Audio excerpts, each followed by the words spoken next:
The Ghost of Graylock by Dan Poblocki. Prologue. Every town has its share of secrets, and when whispered by children in the dead of night, some secrets become stories. They percolate and brew and change. Sometimes, under special circumstances, the stories become legends, destined to survive even as the children who share them grow up and move on. In a town called Hedston, a ruined building called Graylock Hall stood in the state forest like an enormous funeral monument.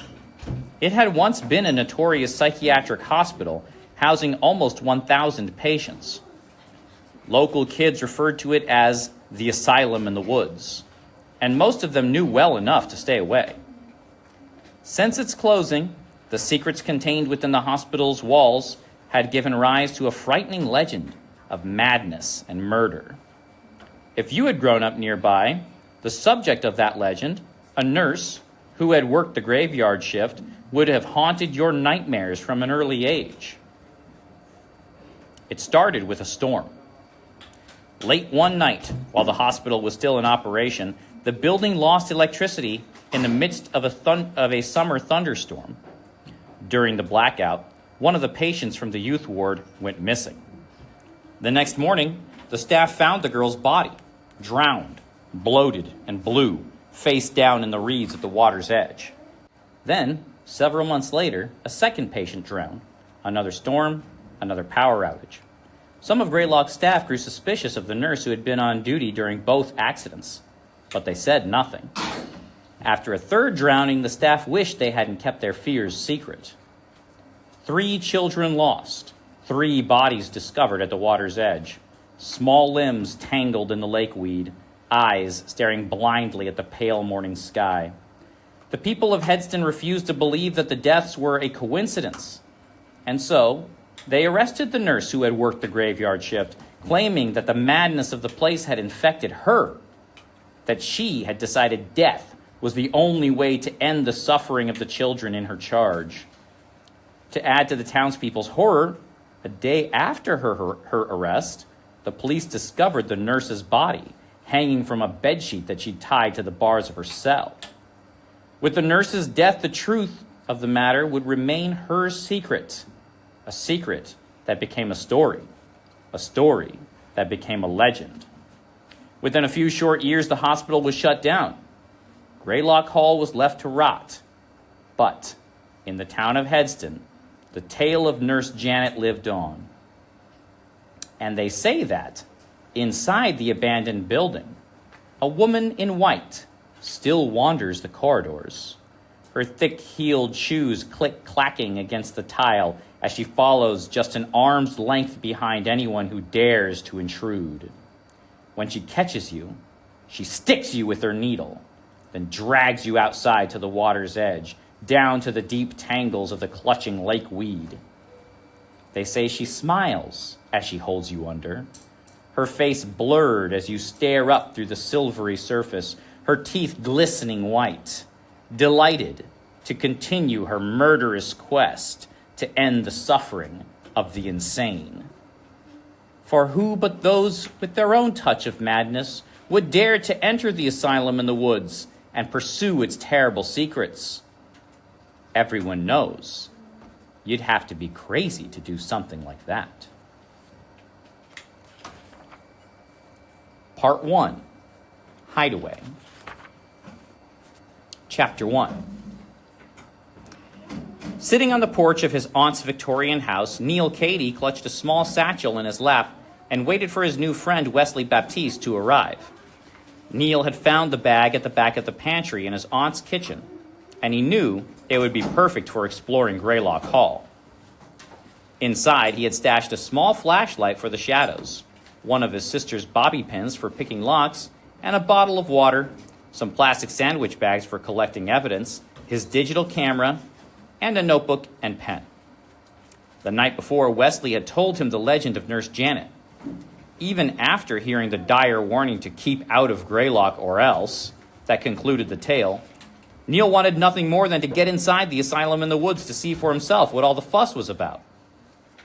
When it came to ghosts, spirits, and spooky things, Neil considered himself an expert. He and his friend back in New Jersey knew how to create a Ouija board with a poster board and a Sharpie marker, how to capture a spirit on film, how to recognize the prickly feeling you get in supposedly haunted places.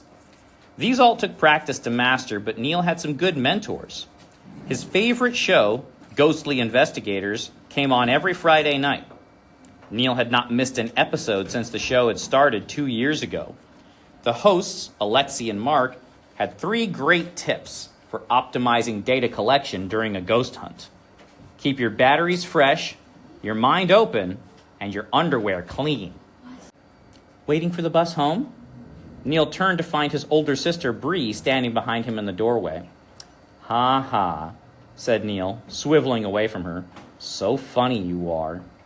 "I don't think it's coming," Bree said, continuing the joke. She stepped out onto the porch, pretending to gaze down the quiet street.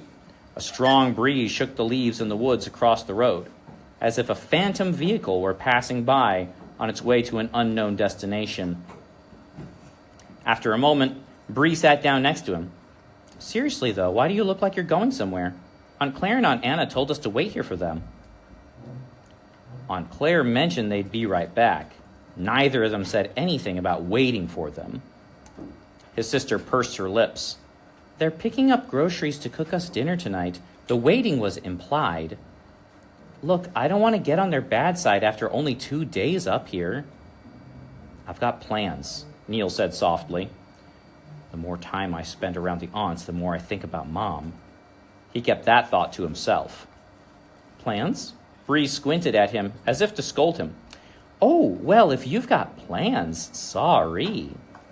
Frustrated, Neil was about to shout out the truth. "I need to think about something else," when she gently touched his arm. "You know, you're not the only one having a hard time with all of this. Come on." Bree tilted her head back to the door back behind her. "Let's go watch some TV." "I'm not having a hard time with anything," Neil lied.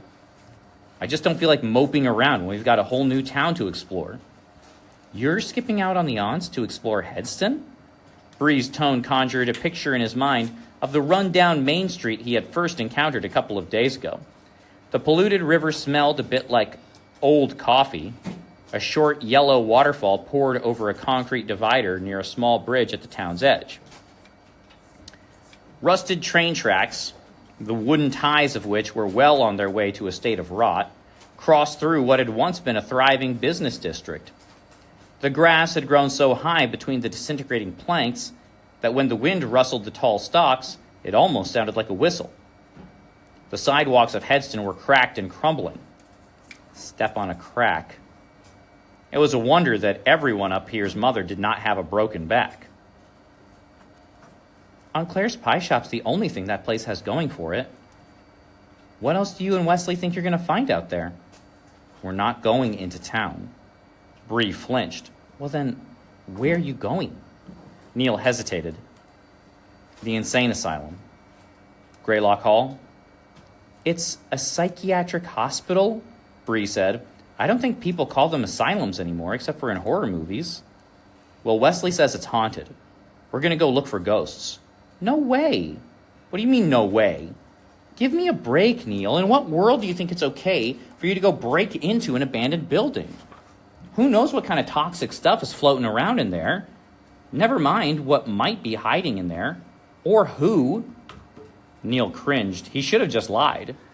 Why does lying always get such a bad rap?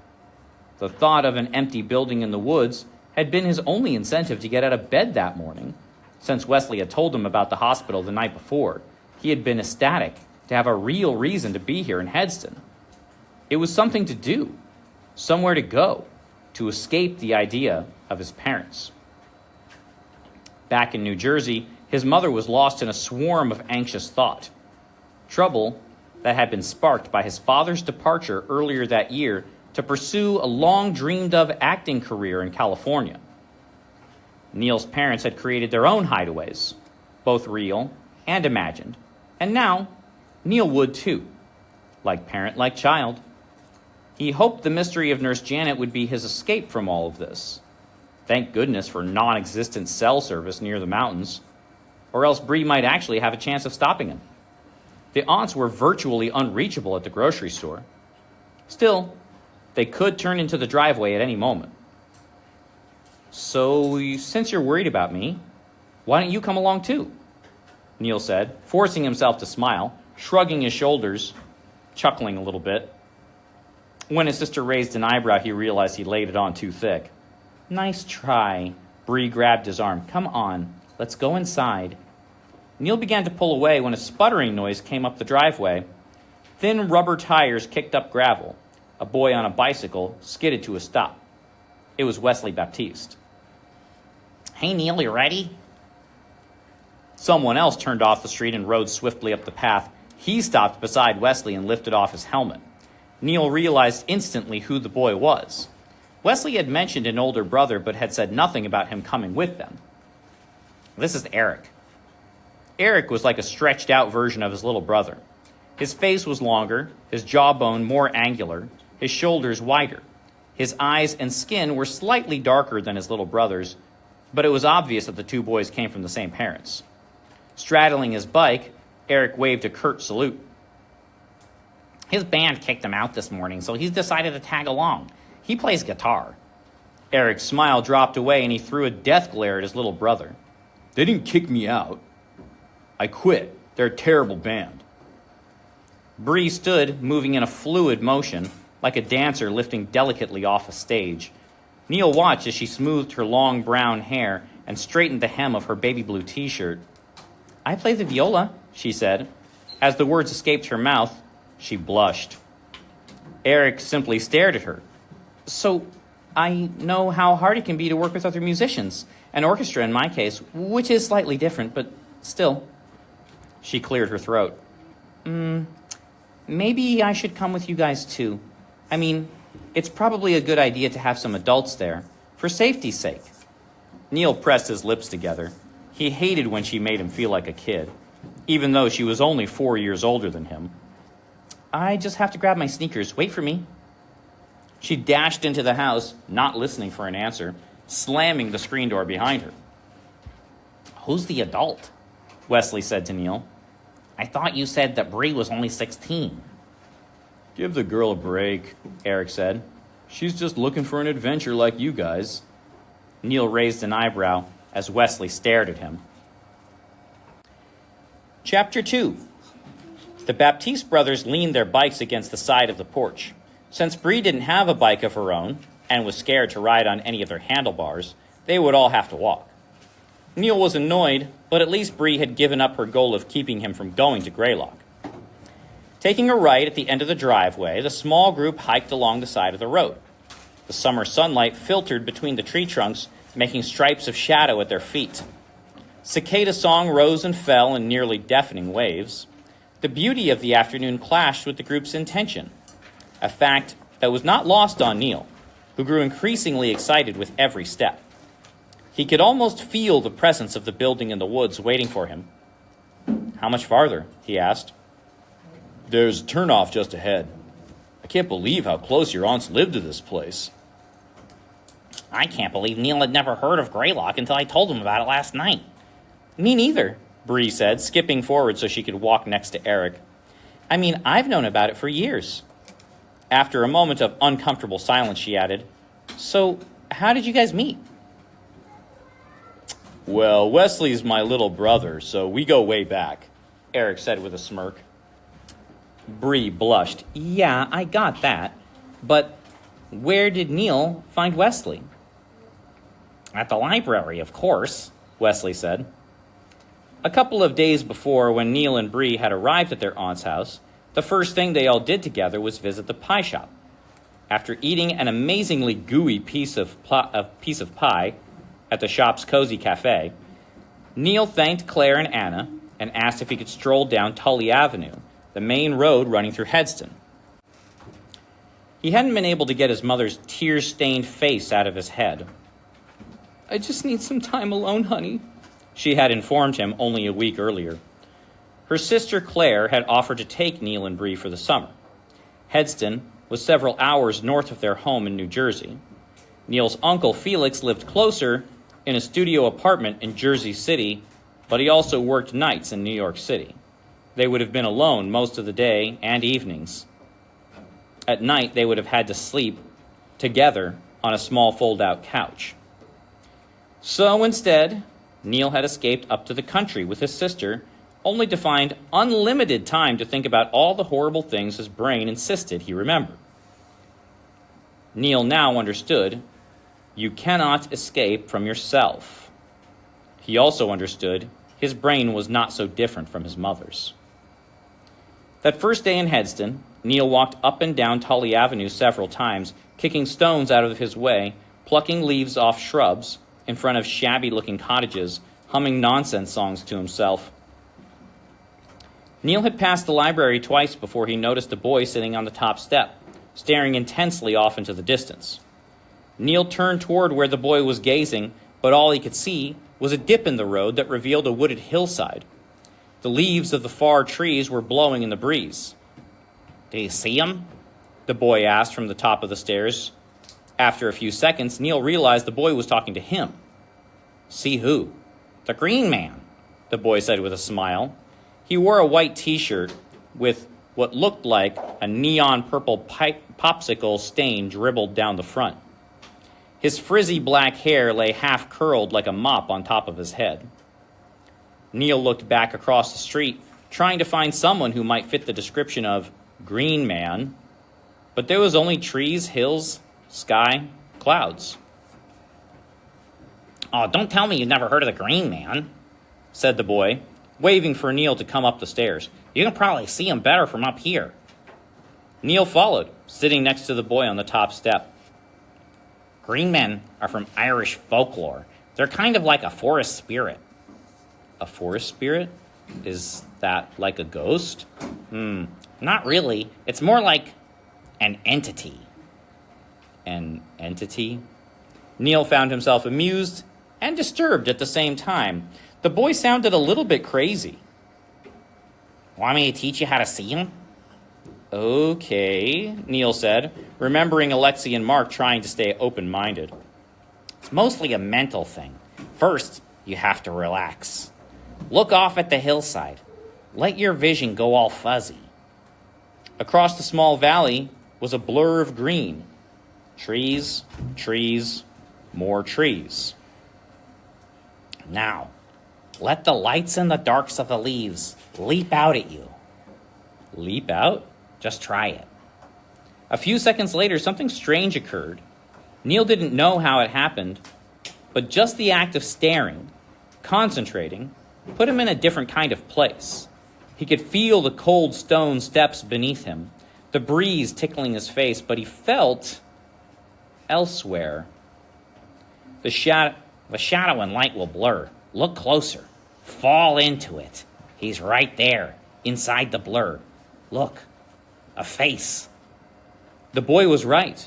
Where the shadows retreated into the mass of leaves on the hill, suddenly Neil noticed a pair of eyes blinking, a mouth opening and closing as if reciting some silent song as the wind blew through the trees. Neil gasped, and then the face was gone. He turned to the boy. "Was that thing real, the Green Man?" The boy laughed. "Ha!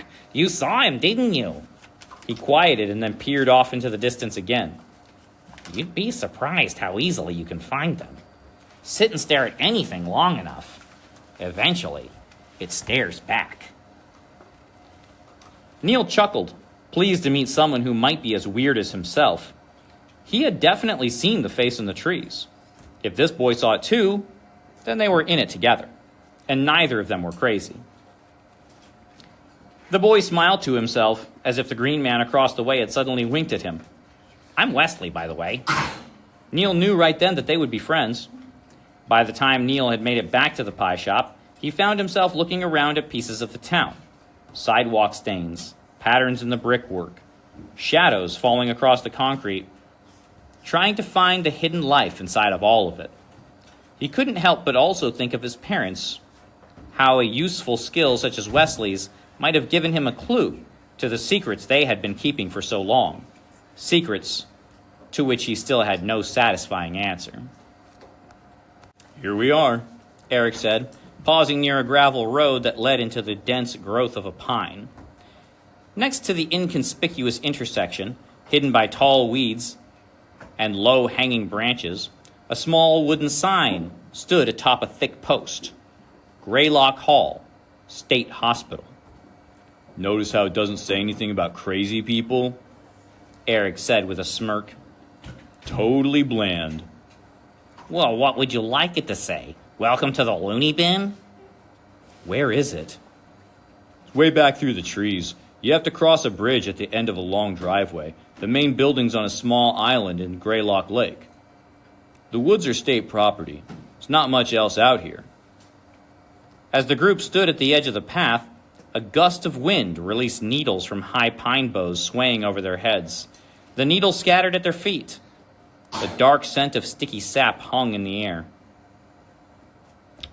You sure you want to do this? Is it dangerous? Bree asked.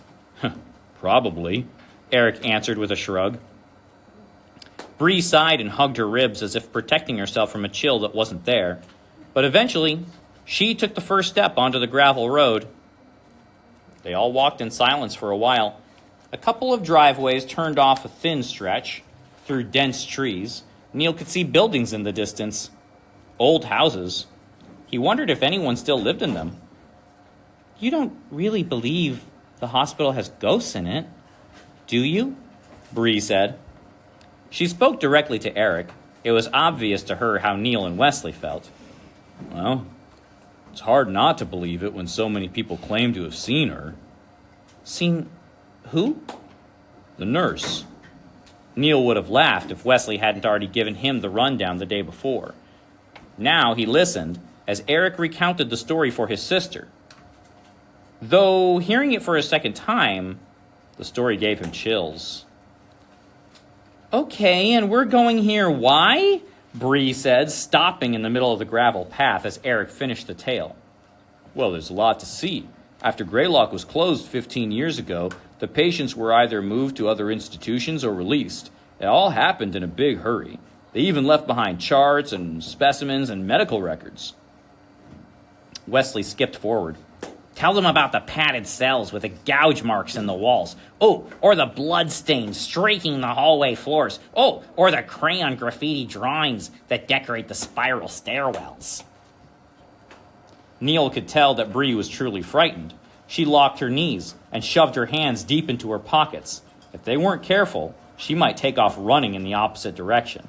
And that would be a disaster, especially if she had the aunts drive out here to pick him up. He's kidding, Neil said, rolling his eyes. Come on, said Eric. He reached out and took her hand. I might get scared without you. Bree's knees loosened. Something sparked in her eyes, and Neil knew they were in the clear. They walked ahead. Seconds later, Wesley whispered into Neil's ear. But I wasn't kidding. Chapter 3. As the group approached the small bridge, they came to an old metal fence that leaned forward, sagging and rusted. Neil noticed a small space at the bottom. Eric grabbed the chain link and pulled up. The gap opened wider. One by one, Bree, Wesley, and Neil crawled through. Eric followed carefully, pressing himself into the dirty ground so the twists of metal wouldn't scratch. The path continued across the small concrete bridge over the algae-coated water where tall reeds wavered, and onto the long, narrow island. Neil marveled at the sight of the hospital grounds. Pine trees lined the road, providing the ever-present shade that Neil somehow had expected to find here.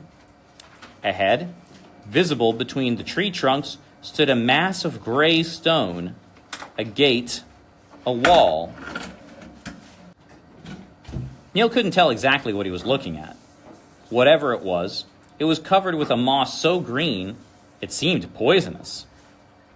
There she is, Graylock Hall. They walked in silence.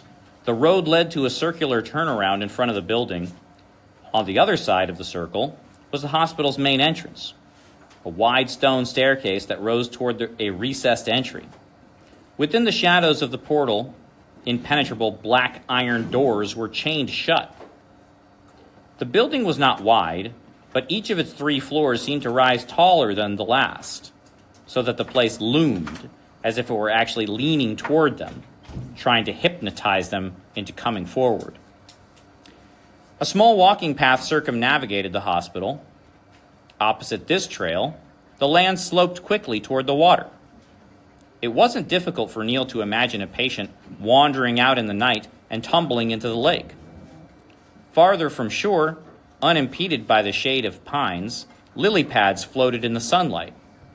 For a patient who couldn't swim, who was confused or frightened in the first place, Neil imagined it would have been difficult to escape the tangle of plant stalks and weeds out there. Taking in the vista, Neil was overwhelmed with a sudden sadness. People had died here, and for the people who had lived, life certainly had not been easy, neither inside nor outside of these walls. He had come here hoping to escape from his tangled thoughts, but found himself twisted in new ones. Neil blinked and pulled out the digital camera, fitting its strap snugly around his wrist. He remembered how Alexei and Mark worked. They always managed to keep a critical perspective and maintain an emotional distance. They never jumped to conclusions. Neil took several pictures to make himself feel better. This was his very own ghostly investigation. A wonderful distraction. I think there's a window around the side we can crawl through. That's what my friend Jamie told me this morning anyway. He's been out here before, but I couldn't convince him to come out again. Go figure. Is Jamie in your band? Bree asked, following Eric to the left of the hospital's main entrance. Nah, I'm not really talking to those guys at the moment.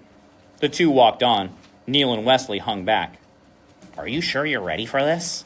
Some people think Nurse Janet's totally real, Wesley asked. Yeah, but ghosts can't hurt you, Neil said. Yeah, where'd you get that idea? Neil thought for a few seconds. Had Alexei or Mark ever actually said that? I'm not sure. It makes sense, though. Ghosts don't have bodies. So, how could they touch you? Wesley said nothing. Neil worried that Wesley didn't believe him. Look, the Nurse Janet story is creepy, but I doubt her ghost would really be able to drag anyone into the lake, even if she was a total psycho. There are other ways to hurt people, you know. Like how? Wesley pointed to his temple, right next to his small brown ear. What if they can get in here somehow? Like in your head? Neil asked. He thought of his mother, of her crying fits, of her silences, her unrecognizing face. He ruminated upon that shadow person he imagined lurking inside of himself, and his stomach clenched. Maybe it had been a mistake to come here. A voice called out from around the stone wall. Hey, you guys coming or what? It was Eric. Yeah, Neil answered. Moving forward would keep the memory of his parents in the back of his mind, instead of front and center. Neil and Wesley found Bree helping Eric into what looked like a tall basement window that met a slight depression in the ground. The glass had been smashed in. The grass at the base of the wall came up to Bree's knees. She held Eric's hands as he lowered himself inside. When Bree realized that the two boys were standing behind her, she blushed, looking like an accomplice to a crime. And it is a crime, isn't it? Thought Neil. Hey, there's a table down here, Eric called from the darkness beyond the window. Looks pretty sturdy. The sound of wooden legs scraping against a gritty floor echoed out of the building. Then, Eric's face appeared inside, at the bottom of the frame. Here, he waved. You can just climb on in now. The drop's not far. Bree breathed deeply, then sat down and scooted herself forward. From inside, Eric reached out and helped her. Wesley followed. Neil glanced around, making sure no one was watching them, before he too crouched in the tall grass. He sat on the ledge of the window, and for the first time, he caught a glimpse of the hospital's inside. Dusty light revealed a wide wooden floor, a tall ceiling. Bolted high on opposite walls were those basketball hoops. Looks like they'd found the gym. Weird.